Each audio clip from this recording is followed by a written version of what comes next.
Hello, friends, and welcome to the newest episode of Creatives on Camera. If you're an entrepreneur teaching, designing patterns, or running a shop and feeling like video is just too complicated or time-consuming, you're in the right place. This podcast is your guide to creating video content that connects authentically with your audience, builds your business, and expands your reach without the stress of a huge production or expensive equipment. We make it simple, effective, doable. I'm Lyric Montgomery Kennard, an artist, educator, and host of the show. Join me as we explore practical tips and strategies to help you confidently share your creativity online. Let's get started. Hello, my friends. It is so good to see you, and I am so excited for this new adventure, starting the Creatives on Camera podcast. And I thought I'd introduce myself, tell you a little bit about me, my journey, why I'm here, and what I'm here to help you with. My driving purpose, my big why, the thing that makes me love what I do the most is I love it so much when I see the people I help be successful in their businesses. I love helping people to create the kind of lives that they love. And in turn, I'm an artist, I'm a teacher, and doing this helps me spread the joy to so many more people. Being creative, learning to make things, learning to do things with your hands, to bring beauty into the world, brings goodness into the world, brings joy and creativity into the lives of so many people. So when I get to help other teachers spread their joy, it's like I am exponentially expanding the joy that I can help put out there in the world. And that was a lot, right? I tend to ramble. Here I go. Let me tell you a little bit about myself. My name is Lyric Montgomery Kennard. I'm an artist. I work in textiles. So I dye and paint and print and stitch fabric. And I have been traveling. I get hired by quilt guilds, who knew, to travel all around the world, play with fabric, play with my art form, play with the most amazing people. And I get to help people who think they're not creative understand that they really are. And when that light goes off in one of your students, it is so exciting. It fills a teacher's soul. You're a teacher. You know how this is, right? You understand.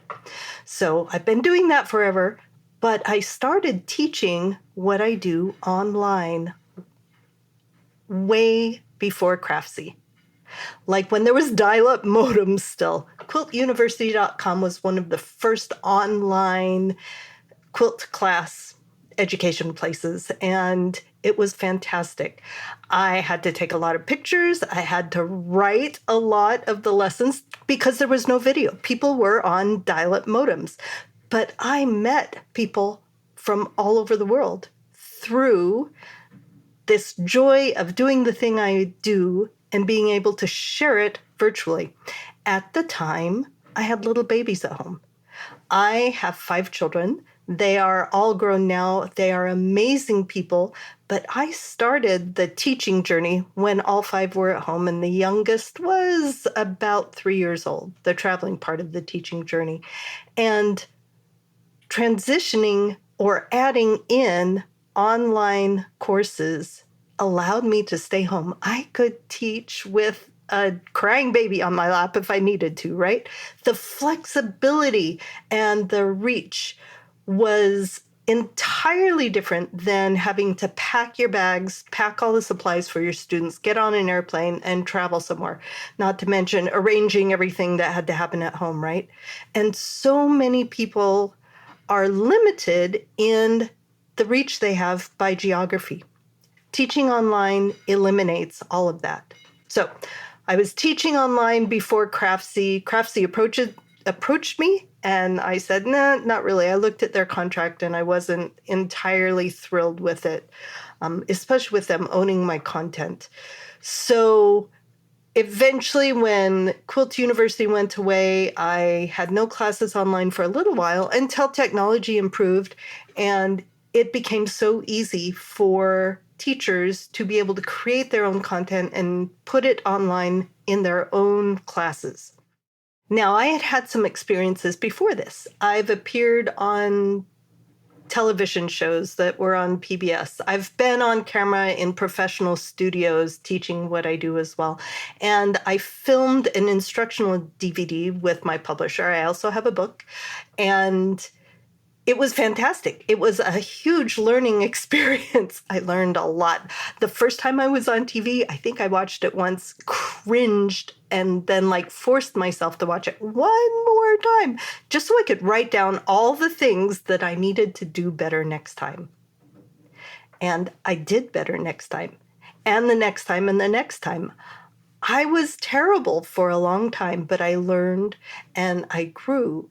And also, that DVD that I filmed with them, I earned royalties on it.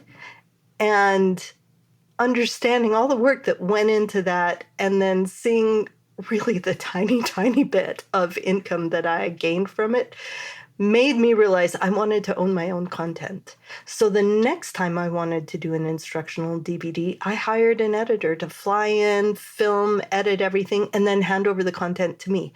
I owned it. I owned the copyright. And I am telling you, even as expensive as that was, being able to sell my own content at full price, full retail, I made back everything I spent, plus more than I had earned in 3 years of royalties within 4 months. The comparison was just, there wasn't even a comparison, right? It makes so much more sense to own your own content. Now, over the years, that was a while ago, over the years, I have accumulated knowledge. I have learned how to film my own courses. And filming and presenting a course that teaches you how to make something with your hands offers a few different challenges than just talking to a camera, right?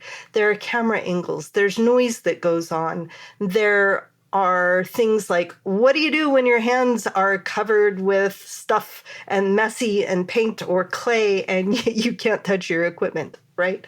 So I have learned and I have grown and I have accumulated this knowledge and started filming my own courses, posting my on-demand courses online, still traveling because I love to travel, right? It's apples and oranges. They are two different things.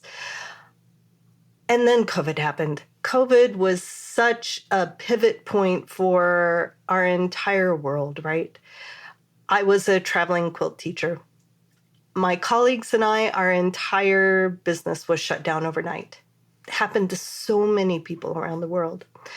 So another friend and I co-founded a company where we took our colleagues, educators in the quilt industry, who were willing and able, sometimes just willing, not all entirely able, to try out live virtual teaching, and we put them in front of the people that would hire them from around the world. So Global Quilt Connection is still a business that lists virtual teachers and puts them in front of Quilt Guild leaders and quilters who hire them, either for live Zoom virtual workshops and programs or on-demand courses. So from that, I realized that my colleagues needed a lot of tech help. Not everybody is as excited about all the new toys and all the software and all the things like I am. So I started mentoring my people, the business people, the other teachers that I love and adore. And out of that grew the Academy for Virtual Teaching. And here we are today. This podcast is coming to you from the Academy for Virtual Teaching, where I bring in creatives, people who make things, artists, quilters, knitters, chair caners, weavers, all kinds of people who make things with their hands and want to share their skills, share the creativity and joy that they get and the knowledge that they've earned to their students through video, through a broader screen, through a broader geographical reach. So that's what we do at the Academy. We help people learn the tech. We support each other. It's an amazing community. You should really check it out. If you're interested in teaching, join academyforvirtualteaching.com and just hop in and talk to people, ask questions, see what's going on there.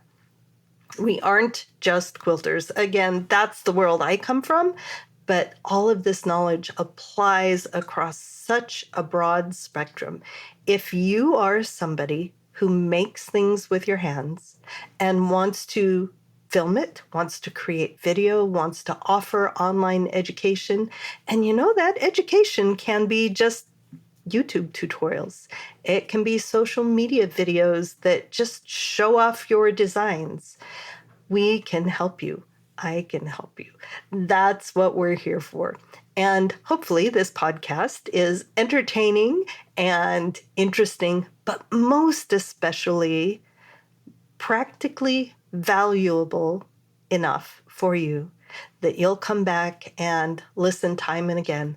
I plan to bring in a huge number of guests who have some sort of knowledge, some sort of skill, something that will help you to appear better on camera, to speak better on camera, to understand the complexities behind communicating with students through a screen, or something about the software or the hardware. Anything around this idea of teaching what you love to make through a screen, we're going to bring in people who can teach you a thing to make it better for you, to expand your reach. Just imagine yourself teaching the thing you love online and reaching students from around the world. It's phenomenal. It's amazing. It's wonderful. You can share your joy and your creativity so much further than the area that you can travel to in person. So I hope that gives you kind of an idea of what to expect here and who I am. Again, I love this, and I love you. I'm not afraid to say it. I say it all the time. I'm one of those super embarrassing people. I really love you guys. I love my students. I love the people I teach. I love my colleagues. And the more creativity and goodness and beauty that we get out there into this struggling planet, this struggling world, this struggling society, the better it's going to be. We create community through the things we make with our hands. We create beauty and joy in people's lives. So I hope to see you again soon, and we'll see you on the next episode. Take care, friends. Bye-bye. Thank you so much for joining me on Creatives on Camera. I know there are countless podcasts out there, and I'm honored you spent your time here. If you enjoyed this episode and don't want to miss the next one, please subscribe to the podcast.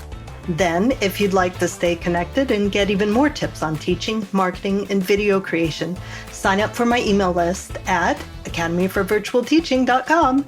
You'll get exclusive insights and updates delivered straight to your inbox to help you grow your creative business with ease.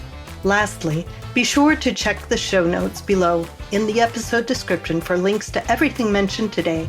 And I'll see you in the next episode.